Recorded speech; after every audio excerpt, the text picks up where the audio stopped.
Hello YouTube, in this tutorial we will learn how to grab elements from specific column, like individual one, and then how to combine them.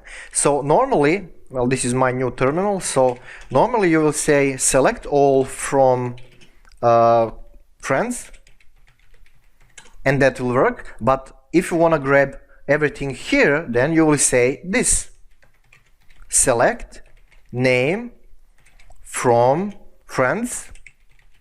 That's the name of our table, and see, the thing will work. Now, interesting thing in the newest versions of MySQL and other databases is that you can mix uppercase and lowercase here, and like your database will recognize what you're doing. But I don't advise that, you know, in your commands, in your instructions, always use exactly like it's written in original. So sure, this will work. Select name from friends, but you know, if the name of column is name uppercase and then use it down there, okay? This is how you will discipline yourself basically.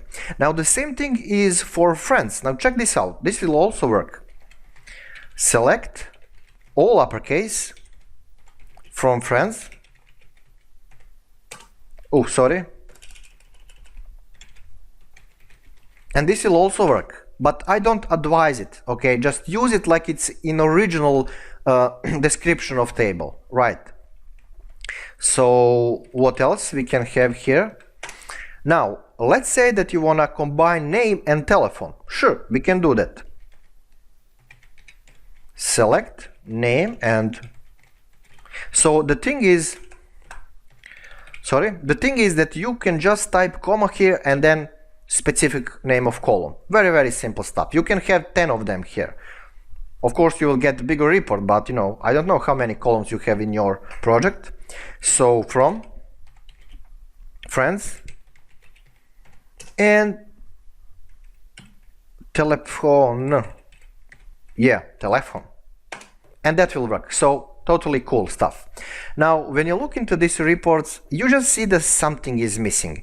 And every time, try to extract the IDs, because IDs are really important when you're trying to combine a couple of things from couple of tables. You know, they are like extremely important. So even if you are just printing something on piece of paper, just grab that ID.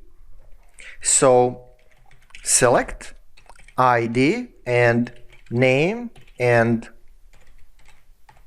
telephone from friends,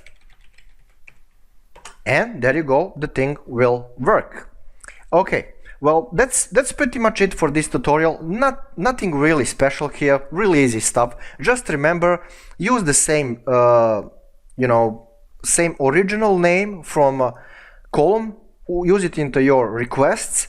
And always grab ID. That's, you'll learn over time that the one of the reasons why databases and tables are great, because you can just do all kind of intersections between tables and databases and reports, and then you can put them into some kind of textual files, other databases, other ways of reporting, like desktop applications and so on, because one database can basically serve web shop and in the same time accounting desktop application. So just stick with the simplest possible solution, and they are very self-explanatory. And yeah, well, that's pretty much it. I'm gonna shut up and render, and as always, thank you for support. See you next tutorial.